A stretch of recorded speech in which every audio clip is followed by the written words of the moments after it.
Peasants, welcome to another episode of the Peasants Perspective. I am streaming from a hotel room. Go figure, right? John Attackis, I cannot believe you're on right now. I'm an hour early. I'm in Mountain Time Zone, which means normally we broadcast at 6:30 Pacific, 9:30 Eastern. So I'm an hour and a couple, almost an hour early for a lot of you guys. So I appreciate you joining me here this early in the morning. I figured I've been up since 4 a.m. Mountain Time, which is 3 a.m. my time, and I just couldn't sit around for another hour and wait till 7:30 Mountain to start the podcast. So I thought I'd finally get on and do this. I also figured out what my problem was as far as why I couldn't stream yesterday. John Attackis, can you give me a 5x5 on my sound? I'm not getting feedback from my mic. I'm only getting it from the computer, so I don't know if you're hearing me. So if you could let me know, that'd be great. Okay.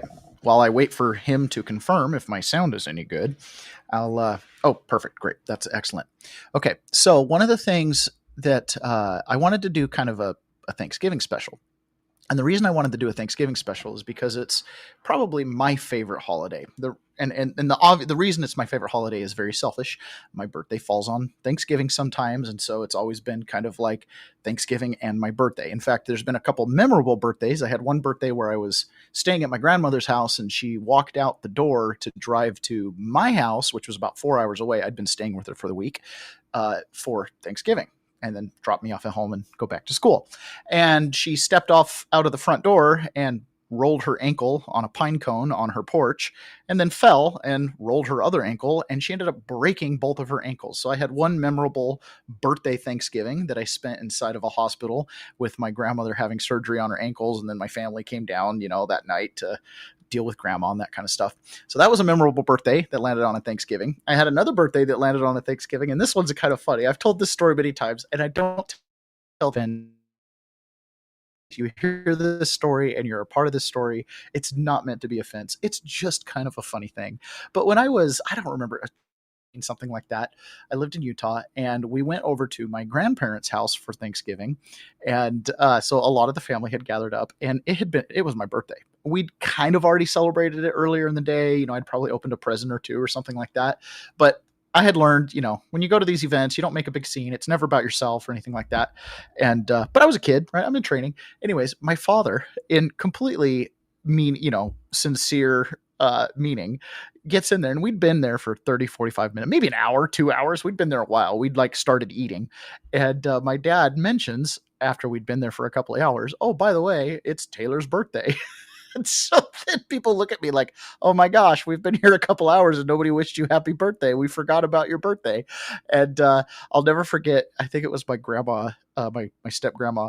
She had a pie, right? A Thanksgiving pie. And she goes, well, you could have a pie like for your birthday cake. We could use a pie. And it was just so funny. So anyways, those are two really funny memories about having my birthday on Thanksgiving. The last two Thanksgivings, I was in jail for one and in prison for the other, which to you guys is just jail and prison. It's all the same. They're a little bit different, but I was away from my family. And so I am very grateful this year to be with my family.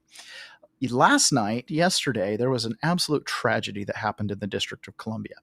There was two National Guardsmen from West Virginia, one male and one female, if I understand correctly at this point, who a Afghan migrant walked up to them shouting Allah Akbar and shot them both point blank, basically in the head.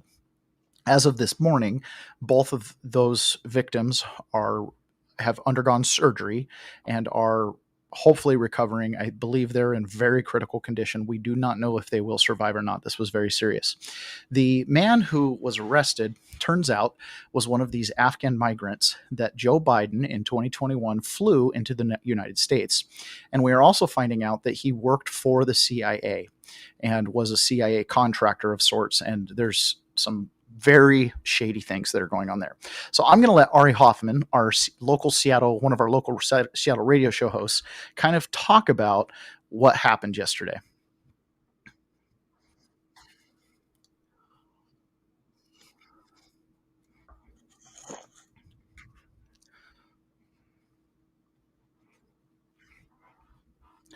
Oh, you guys are probably you guys are probably going to want to actually see what it is I'm watching. So Let me get this shared. I'm like just staring at my screen. Oh, here we go. All right, you guys can watch this with me here. Talk Radio 570 KVI, breaking news on the Ari Hoffman Show. Before I give you the latest developments, for those of you who might have just gotten in the cars to be heading out for Thanksgiving, let me update you on what is fact and what we know about the D.C. shooting of 2 National Guardsmen right now. Here are the facts. Earlier this morning, a lone gunman walked up and deliberately targeted 2 National Guardsmen in Washington, D.C., who were doing patrols, visibility patrols. Those are the kind of patrols where you say, hey, there's law enforcement here, don't commit any crimes. We know that the 2 guardsmen are still alive. They are in the hospital undergoing surgery right now. They are in critical condition. We know that the gunman was jumped by law enforcement, by local bystanders, and was taken into custody, but at some point during that, they were shot. We know that a picture of the suspect being loaded into an ambulance shows them stripped down, and there was a lot of speculation about why they were stripped down. Was it for medical reasons, or was it because they were worried about this person having explosives on them? Now, we're finding out a lot more. Those are all the facts we have, and more information is flooding in. So, Bill Maluchin from Fox News is now reporting that federal law enforcement sources are saying that he's an Afghan national who entered the U.S. on September 8th, 2021, as part of the Biden administration Operation Allies Welcome in the aftermath of the U.S. withdrawal. Who was running that operation? Joint Base Lewis McChord, JBLM. The planes for JBLM are the ones you saw in the videos of people hanging from the wheel wells, falling off the planes. Those planes that were bringing Afghans over, and nobody was checking who they were. Nobody was at all. In fact, earlier in the Trump administration, they said they are now checking all the visas issued under Operation Allies Welcome. They were checking all the visas because they have no idea who we brought into this country. This guy was living in Bellingham, Washington. So there's a lot of open questions about this. Question number 1, how did he get a gun? If he's an illegal alien, even if he's here on a visa, he is not a citizen. How did he get a gun? Question number 2, with Bellingham, Washington, was he flown here by the planes from JBLM? Question number 3, because he's a refugee from Afghanistan, was he put up in the homeless hotels here in Washington that Dow Constantine bought to be used for the homeless drug addicts and mental health people on the streets? Next question, did he have an ID? How do they know he's from Bellingham, Washington? They got his information pretty quickly. Did he fly to Washington, D.C.? Did he drive to Washington, D.C.? Did he take train or bus or other mass transit to Washington, D.C.? But if he flew, the only way you get on an airplane is with enhanced ID. Did he get a driver's license here in Washington? Another question. If he got a driver's license here in Washington, is he registered to vote here in Washington? These are all open questions we have regarding the suspect, and that is far too many questions. It is absolutely crazy, the situation that we have found ourselves in here. Like, it just boggles my mind. Stop sharing. There we go. So it boggles my mind. And he was here in Bellingham, Washington, which, by the way, is like hours away from where I live. And by hours, I mean only hours because you have to cross the Puget Sound. Otherwise, it would just be up the road, literally north of me. And, who knows how many other people were here. I have personally met people who were brought out of Afghanistan during that raid, and I have not been impressed with one of them, right? I don't know that I was aware that my geographic area, Washington State, took in a lot of these refugees during that time. And I also was unaware, I don't know how it escaped me, that those planes that were bringing people back actually came from Joint Base Lewis McChord, which, again, just down the road from me. So super stunning. There was the guy registered to vote in Washington State. He was getting on planes. Did he have a driver's license? Those are all questions we have to ask. He went all the way to DC to commit this killing. Now, Laura Logan, reporter. She was incensed by all of this, of course, as many people are. And she posted a little thing. Once we found out his name, she went onto Google and said, let's do a little name search. Turns out, just prior to this event happening for a few days, there was a totally abnormal spike in searching for his name.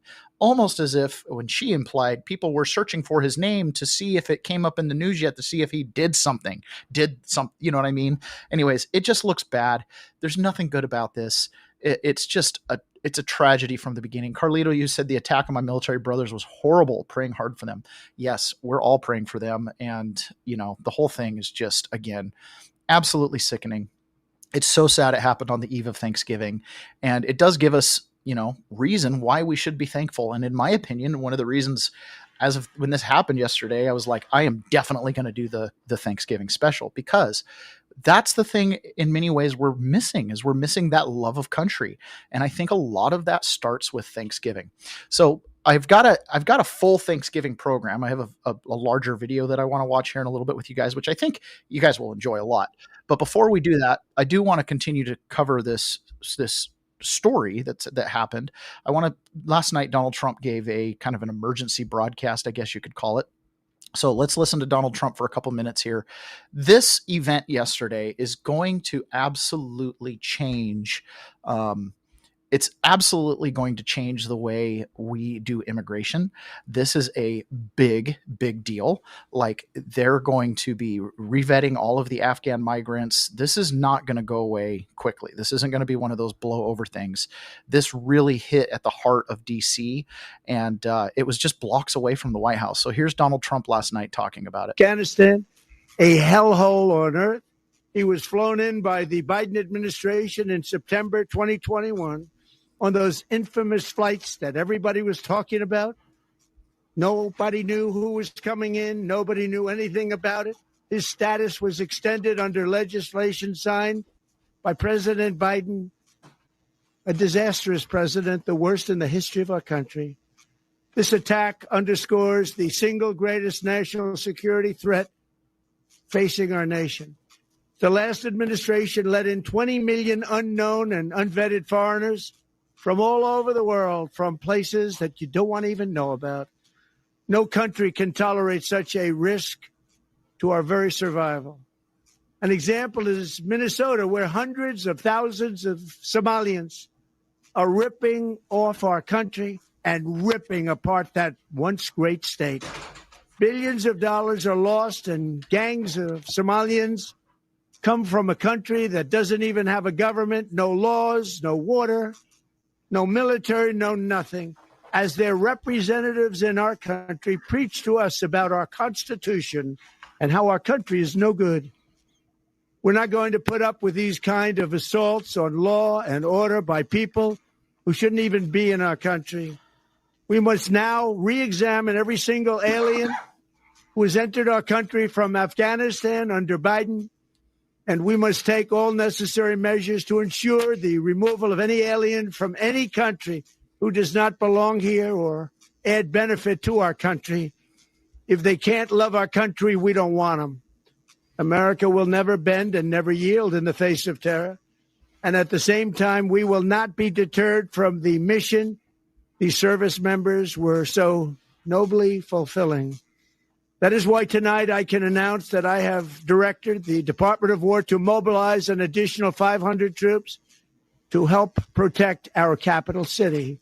We will make America totally safe again, and we will bring the perpetrator of this barbaric attack to swift and certain justice if the bullets going in the opposite direction haven't already done that. During this time of the year, when we gather at home with loved ones. All right, so let me ask you this question. The way he just said that, if the bullets going the opposite direction haven't already done that, does that sound like they've already taken some strikes? It does, doesn't it? And guess what? Last night, there was a large-scale action in Somalia. What? That's right. There was large scale military action going on in Somalia with U.S. troops last night, not Afghanistan. So pretty interesting. Before we do that, we're finally getting around to something I've needed to do for a while because I'm actually short. I got to read an ad. If you've been paying attention to the direction this country is headed, you already know our financial system is being intentionally sabotaged. Inflation is not a mistake. It's draining your savings while political elites consolidate power. Doesn't that sound like me? I mean, I'm always saying that, right? Every time Washington prints another mountain of cash, your dollar becomes weaker and your future becomes more vulnerable. This is exactly why you need mygoldguy.com/rumble and get in touch with My Gold Guy. He isn't like the big name gold companies that bait people with free gold or silver coins while quietly inflating their prices. This is deception disguised as generosity. My Gold Guy refuses to play that game. He is a no frills, America First precious metals dealer whose mission is simple: give you the best possible price so you can protect your wealth without the gimmicks and without the smoke and mirrors. Go to mygoldguy.com/rumble, fill out the start form, and request your complimentary consultation. He will give you real information about the economy, the instability ahead, and how physical gold and silver can anchor your future when everything else starts shaking. And when you sign up, you'll get his free gold and silver guide, which every American who cares about financial security needs to read right now. Do not wait. Do not assume things will work themselves out. Protect what is yours. Visit mygoldguy.com/rumble today. Get your consultation and get the guide. This is the time to act. I do love gold and silver both. Talk about them in nonstop over at 1776 Live. Those of you, Carlito, and people that are involved at 1776 Live, you guys can testify to that. I'm constantly talking about getting off the dollar for your personal reserve, and no better way to do that than gold. Another thing that we found out last night, or I guess this morning, whenever it was that Pam Bondi said this, is she shared with us something that just kind of makes the story very human and very tragic. So obviously these guardsmen are coming out of West Virginia, and it turns out one of these guardsmen specifically volunteered for Thanksgiving so that other service members with families could be home with their families. I'd like to add something about the young woman. She volunteered to be there on Thanksgiving, working today. She volunteered, as did many of those guardsmen and women, so other people could be home with their families. Yet now their families are in hospital rooms with them while they are fighting for their lives. So, just pray, everyone pray today for these two soldiers, these two guards, the man and woman. But if something happens, I will tell you right now, I will tell you early, we will do everything in our power to seek the death penalty against that mom. I'd like to add. So basically, because it was reported by the governor of West Virginia that these two people had passed away. They haven't. They made it through surgery. As of this morning, reporting says they're still fighting for life. So this might not be murder. It'll be, all the other charges, but don't doubt for 1 second this guy's not going to get 40, 50, 60 years in prison. I promise you that. I served in prison. I served in prison. I was like a military service. I was in prison. I was incarcerated with an Al-Qaeda or alleged Al-Qaeda member, and he had a 40-year sentence, and he didn't do anything. Just alleged basically online planning of stuff, which, good or bad, take it for what it is, but he didn't do anything. This guy actually pulled out a gun and shot two people point blank. And nonetheless, guardsmen in our country in active duty service, protecting our nation due to our own problems with crime. And here you go, as if it could have been predicted and wasn't predicted, Afghan migrant who we'd worked with for decades in Afghanistan, covert ops and whatever, bring them over here. Who knows? Disenfranchised. I've talked in previous programs about your base programming as far as religion. If you're raised a Muslim, it's hard to deconvert from that. If you're raised, an evangelical Christian, it's hard to deconvert that. Catholicism, all of these religions, what you learn in your first 4 or 5 years of life, it's very hard to deprogram that stuff. So it's easy for, there's a scripture in the Old Testament that says, teach a child young to walk in the ways of the Lord, and when he's old, he'll return to it.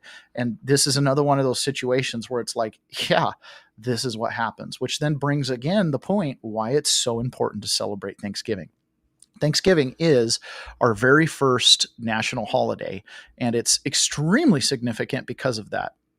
In fact, I had something, I want to make sure I didn't lose it here. Okay, it looks like I did lose it, so I'm going to have to find it real quick. I wanted to read you just a little bit about what George Washington said about Thanksgiving. But unfortunately, I closed the tab, so now I'm going to find it again. So you guys are just going to have to bear with me for a moment.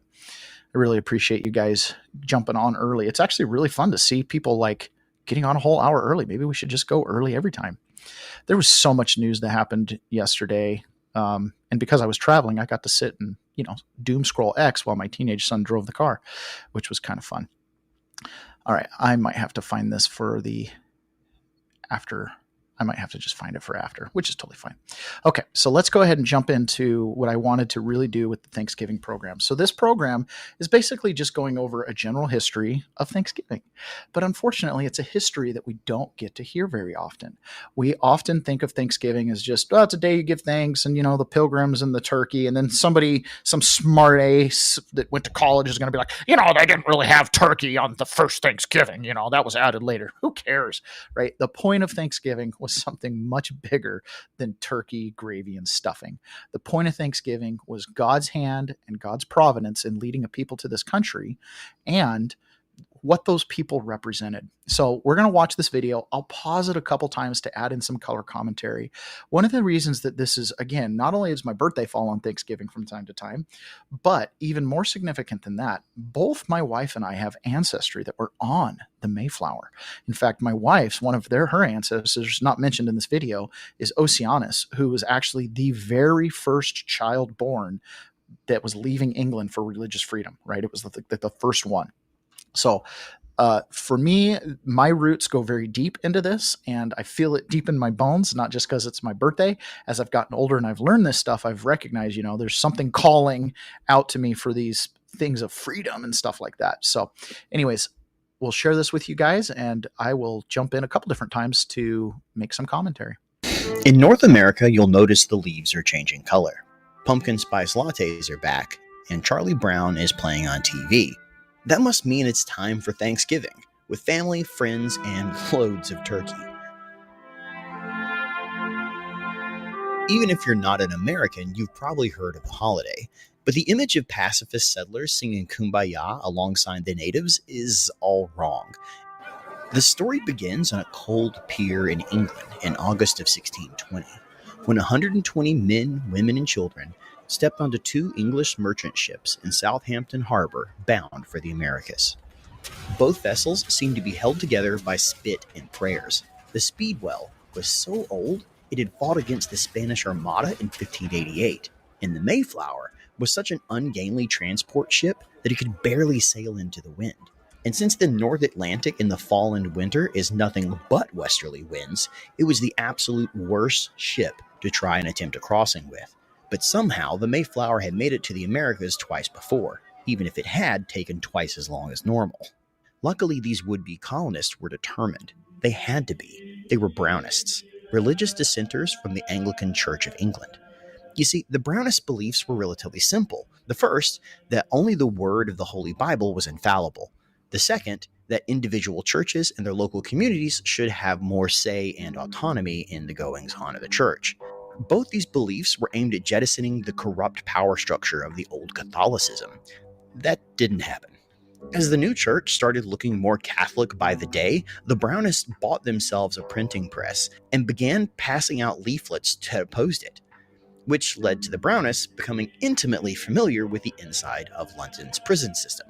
They got such a bad rap that Shakespeare even mentions them in one of his plays, Twelfth Night, where he says, "I had as gladly be a Brownist as a politician."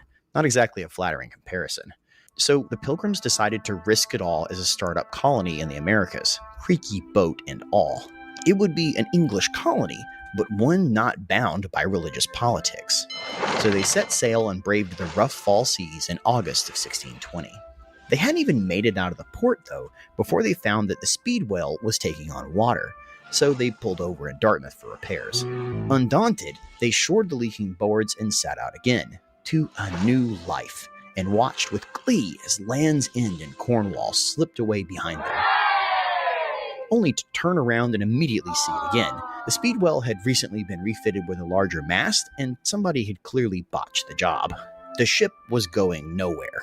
So 20 people agreed to stay behind and bring more of their congregation with them the next year, and 102 crammed onto the already overloaded Mayflower, finally leaving again on the 6th of September. Or maybe it was the 16th. No one's actually sure. The calendars in that period are a bit wonky.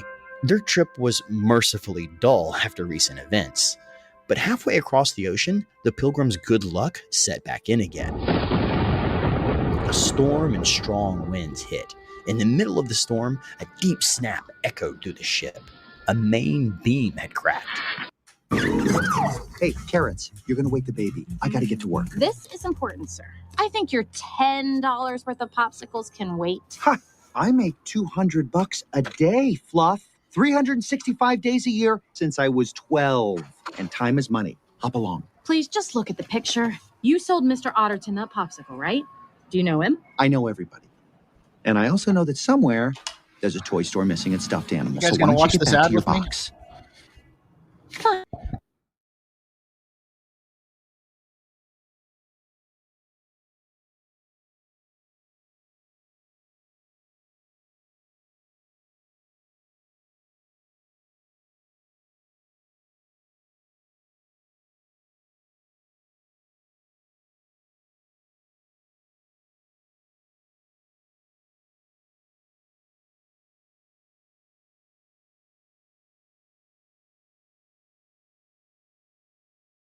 No sound. I figured it out. There's a little, look, it's like a little mute button. And sometimes when I touch my mic, I accidentally mute it. Apologize. Okay, so if you want to tick off the king, right, or tick off the powers that be, come up with your own ideas about your own salvation, right? It's like straight to jail. Oh, you don't think you need the king for your salvation or whatever? It's like straight to jail. I often have made this analysis, and a lot of people don't catch it. When I got my degree in political science, I got a minor in international studies. And in part of all of this, as you're studying like specifically Western Europe, Western civilization, religion is the original government. Religion is the original control structure. It both will set you free and it will also bind you down, right? So religion is what they call the cathedral. As more and more civilization entered into these religious organizations, then you started to have sub-religious organizations. You had, when it was the Catholic Church, you've got your parishes and all your different subdivisions, and then eventually those things became civic. As money got involved, those things became more civic. Tithes became taxes and stuff like that. Or really, taxes became tithes, and then tithes became taxes again. But a lot of people still pay tithes and taxes. So anyways, very interesting. But these people that, the Pilgrims, right, they left because they were seeking religious freedom, but also economic freedom, because the two came together. If you didn't fit in with society, you got ostracized. All right, let's continue on here with this video. I really enjoy this video. I shared it with my kids as well, to explain to them exactly how Thanksgiving is. Despair from the hold and tried to reinforce it, but the buckling was so severe that it wouldn't stay in place. That meant it was time to turn around and go back to England. Again. The delays had already exhausted all the Pilgrims' money, and for them, that wasn't an option. So they decided to try something else first. They had brought a great iron screw with them as cargo, likely a piece of the exact printing press that had gotten them kicked out of England in the first place, and used that to raise the new beam into place. Somehow, it held long enough to get them across the Atlantic. They sighted land on 9th November, just off Cape Cod, then turned south for the Hudson River Valley, hoping to move closer to established colonies and warm weather. But hard winter currents forced them back to Massachusetts, where they set up anchor in the natural harbor of Provincetown. Knowing that their previous claim on this new land had been dodgy at best, the settlers agreed to draw up a new contract for their colony, styling it the Mayflower Compact. It organized them as a civil body politic, created for the general good of the colony, where issues would be decided by vote. This set of rules and beliefs set down by the Pilgrims has since been called the world's first written constitution. So I wanted to talk about that for just a second. So there's this concept of providence, and I think that this is important to understand anytime we're looking at U.S. history, world history, and it's so I put the definition in the chats. Providence means foreseeing care and guidance, most commonly referring to the care of a divine power of God over the world and its creatures. It can also refer to a prudent management of resources or whatever. But this idea that there's this divine care, that God's hand is present in kind of all of his creation's activities. When the Pilgrims specifically came from England, right, they had a charter. I can't remember exactly where they were supposed to go, somewhere down further south, they were supposed to land, and they had this a charter from the king to go create a colony. Now, a colony would have been incorporated by the king. It was with his blessing, his permission, and they would have been a legitimate colony of the crown. But what happened was they got, blown off course, storms, and they ended up at Plymouth Rock, not where they had a charter. So they were outside the bounds of what the king thought he could grant to his subjects. They were brought by the hand of God, this storm, to a completely different location. And when they got there, they established the first ever document of self-governance. This runs deep in our bones, right? This idea of self-governing, to be able to dictate your own beliefs based on your own conscience, and then be able to come together in a free voluntary association of others and create a compact, Mayflower Compact, which is a governance agreement. We still follow the principles that these men laid down when they formed that compact. It's an incredible document. And this idea of providence, rather than God letting them go to where the king had chartered them, which would have just continued the king's undue influence over them just farther away, so it took longer for the king's orders to show up, right? Maybe there's more places to hide in the American continent. But by showing up somewhere completely different, it put them basically, to use a common phrase, outside the jurisdiction of the crown. This is a really big deal. And then as we continue on here, I want to show you something else about title. There's something unique that happened with these particular pilgrims when they came to a land that there was no owner for, because they had all passed away. So let's jump back in here and continue the story of Thanksgiving. The men of the ship put their names to paper, and they all signed the agreement together. And within weeks, they would all begin dying together. Scurvy and illness took hold of the boat, and as the first snows arrived, it turned the ship into an icy tomb. Exploration parties were sent out to find a suitable place to build, and any man who could still stand was put aboard with swords, armor, and matchlocks. They found a deserted landscape and found themselves strangers in an unknown land, filled with native burials and abandoned villages. But everywhere they went, eyes watched them. Going as far as they could each day, they camped on the shores, and in the dim morning, they draped their jackets over a barricade to dry, and made to move their boats back into the water. And that's when the arrows began to rain down on them. Grabbing muskets, they fired blindly into the forest. Their leader appeared from behind a tree and fired 3 arrows directly at the pilgrims. The man gave a triumphant cry and then disappeared again into the forest. The pilgrims searched the area, but found no bodies. Only 18 arrows, tipped with deer horn, brass, and eagle's claws. When they went to retrieve their jackets, they found them riddled with arrow holes. Guessing that as many as 30 or 40 men waited for them in the forest, the pilgrims left before they could return. This is the bariatric gelatin bedtime recipe that took me from 198 to 104.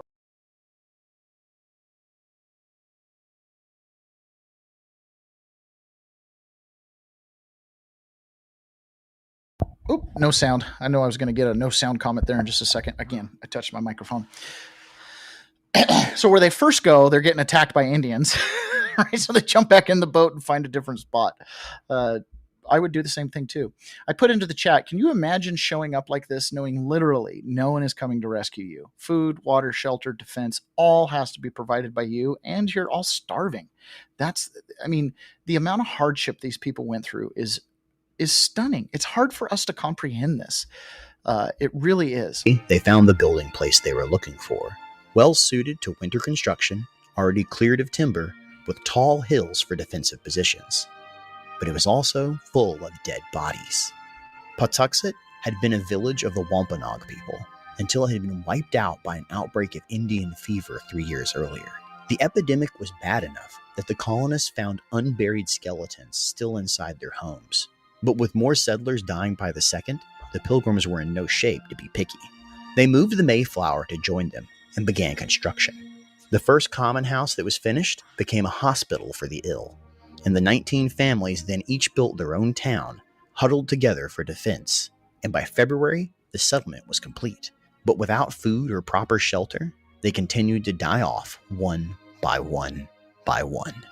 And by the time the snows thawed, only 47 of the original 102 Pilgrims were still alive, and half of the Mayflower crew had died as well. Those that survived now faced the danger of summer raiding parties, so they decided to fortify the village, bringing cannons from the ship to point outwards into the unknown wilds. Finally free of the bitter cold, they planted corn taken from the abandoned graves and storehouses of the old Wampanoag village. And with that first thaw came their first contact with the locals. A man, tall and dark-skinned, boldly strode out of the forest and made to walk directly into the center of their town. The Pilgrims stopped him, guns pointed. Then he opened his mouth and greeted them in English, welcoming them to the new land, and then promptly asked for a beer to drink. He was Samoset of the eastern Abenaki, who'd spent years trading tales and supplies with English fishermen who passed through the area. And as he swapped stories over his acquired taste for English delicacies, he warned that not every tribe would be as friendly as his, but they could get little more out of him as his English was broken at best. The next week, Samoset returned with a new man, Squanto, known today as Squanto, who spoke fluent English. He was the last survivor of the Patuxet tribe, the very land the Pilgrims now inhabited. Okay. This is so significant.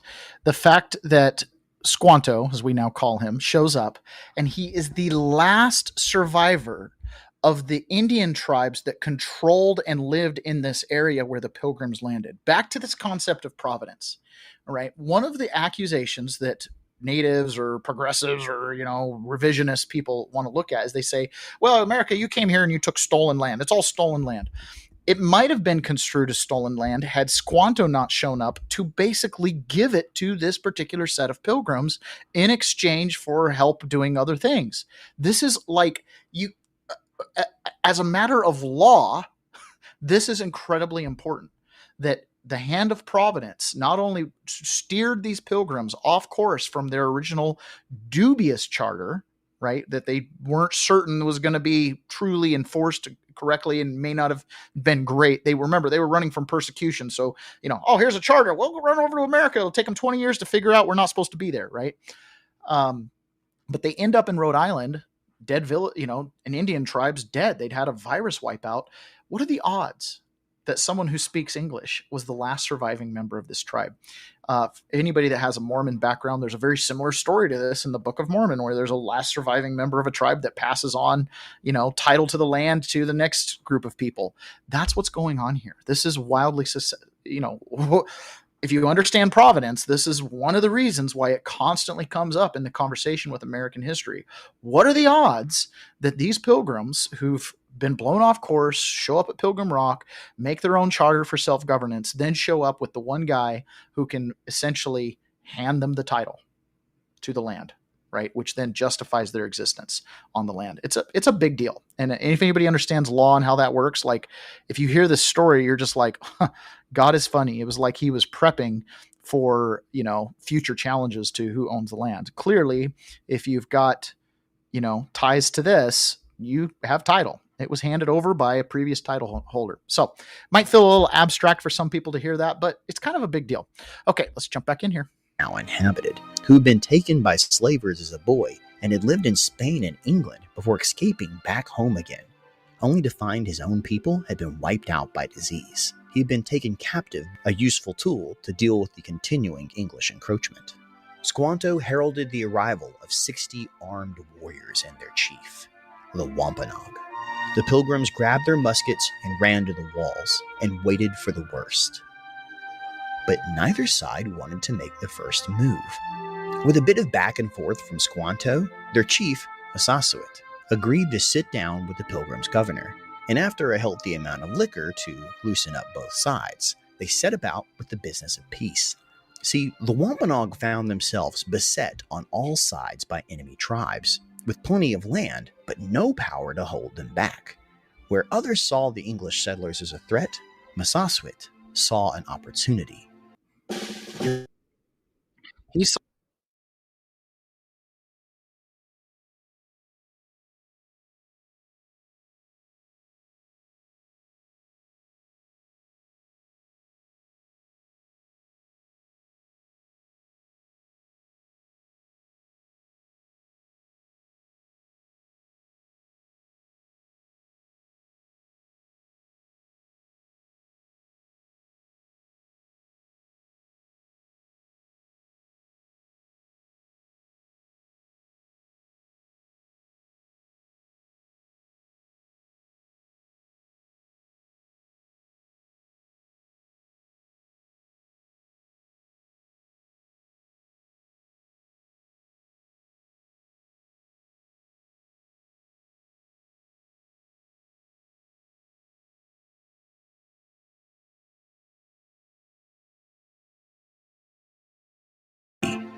The Pilgrims agreed to help the chief against his enemies by using their muskets and cannons, in return for mutual protection, and some much needed agricultural advice from Squanto, specifically how to plant the native foods that the Pilgrims had never before encountered.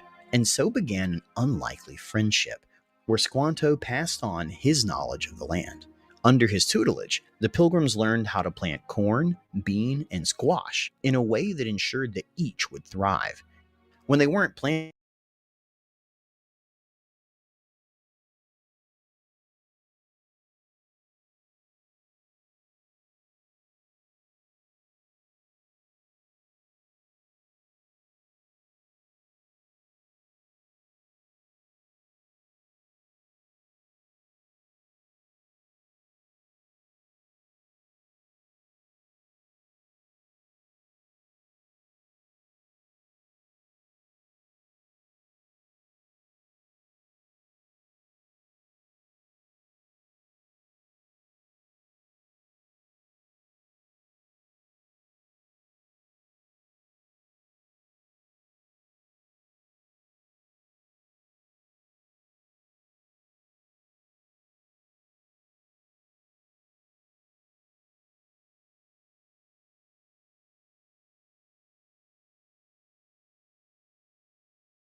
to agree to mutual peace, and took time to knock the heads of anyone who threatened their native allies. So by the time the fall came and the harvest ready to be brought in, they found themselves looking quite optimistically to the new year, especially in comparison to the last. It was in this spirit that the men were sent into the forest to shoot a few game birds, likely turkeys and waterfowl, for a feast to give thanks to the Lord for their bounty and good luck. Massasoit joined them with 90 of his people and brought along 5 deer for the occasion. Add to that a few eels, some fish, crabs, and a lobster or two, and of course their freshly harvested corns, beans, and squash, and you got yourself the first Thanksgiving dinner. It was a celebration that lasted for 3 days, a harvest festival with sport, games, and friends, like so many others around the world. Days of Thanksgiving, thankful that there will be enough food to eat, and another year survived. Sure, the new land wasn't perfect. It wasn't harmony between man and beast, or a permanent peace between settler and native. But for a time, people set aside their differences and gave their thanks for a chance at life. And many other harvest festivals appear around the world today for just the same thing. And that's the story of the first Thanksgiving.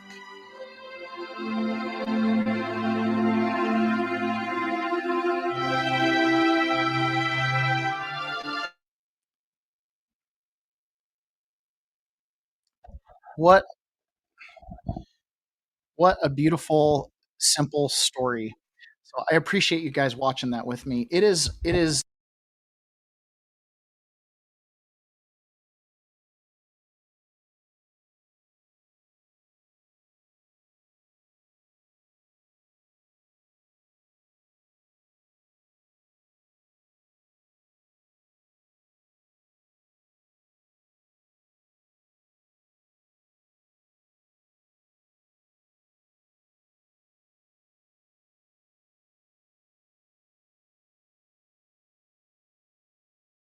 Darn it. Every time I touch this mic, my sound goes out. See, there's this little, you guys can't see it. It's flushed out, but there's a little button.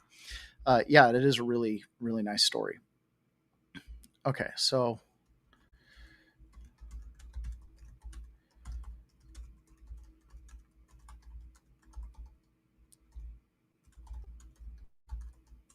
when the United States, oh, we've got sound back. I'm still watching these here. Okay, so when the United States created Thanksgiving, this is kind of how it went. George Washington proclaimed Thanksgiving the first national holiday. Before July 4th was celebrated, Thanksgiving was celebrated. It was not yet an annual holiday. That came later, but here's how it kind of worked out. October 3rd, 1789, Washington's Thanksgiving Proclamation.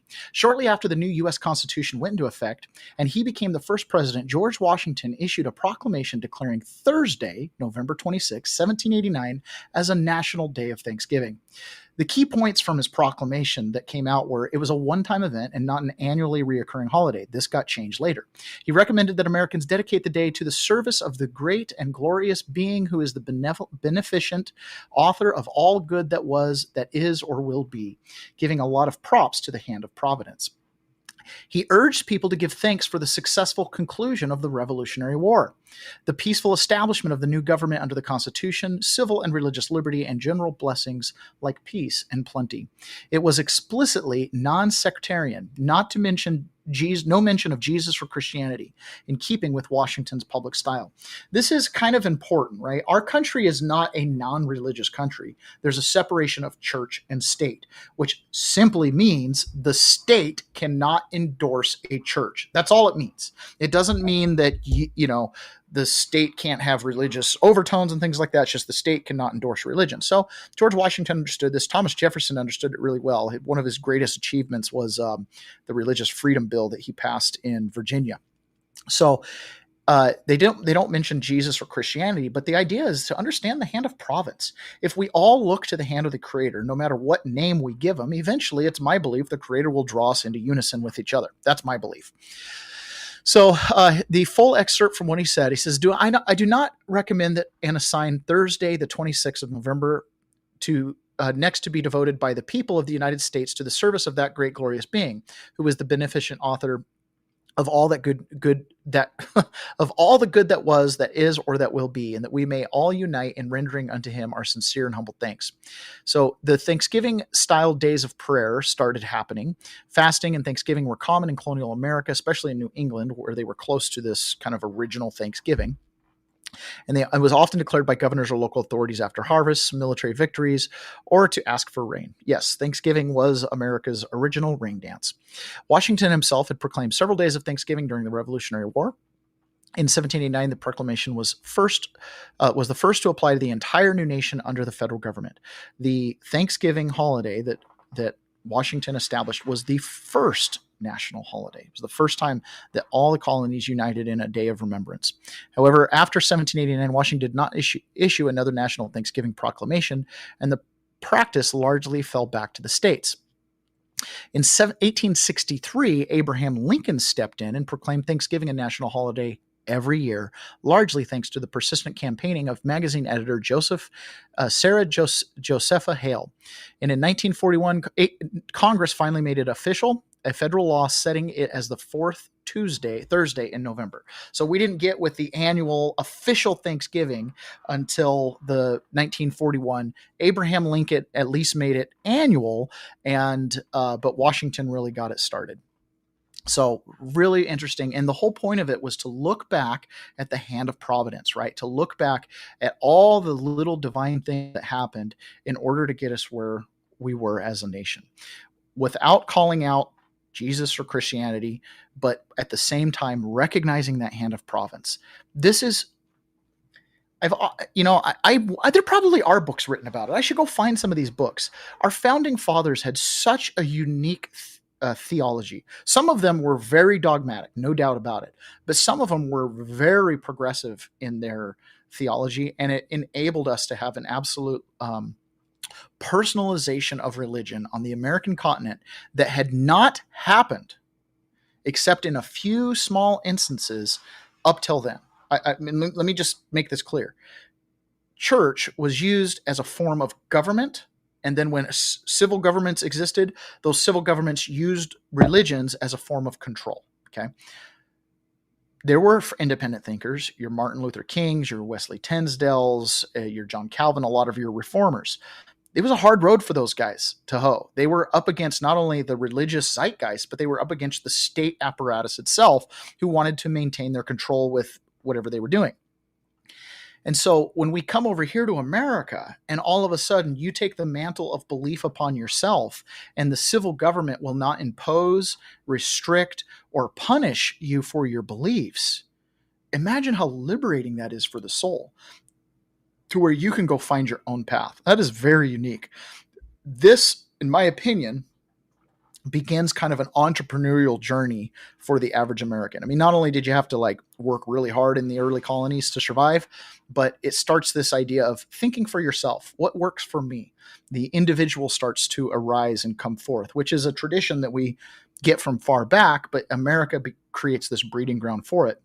And a lot of it starts with this original Thanksgiving. Thank God for getting us here. Thank God for helping us survive. Thank God for helping us get through the Revolutionary War. And thank God for the harvest every year. Literally, bring the rain. So I love it so much. It's just wonderful. Okay, so now I'm kind of concerned because I did that last ad read and apparently it was unmuted. So I'll probably get punished for that by Rumble. Not punished. They don't really punish you for anything. They just won't count the ad. Which is totally fine because, it was like 4 cents. Not a big deal.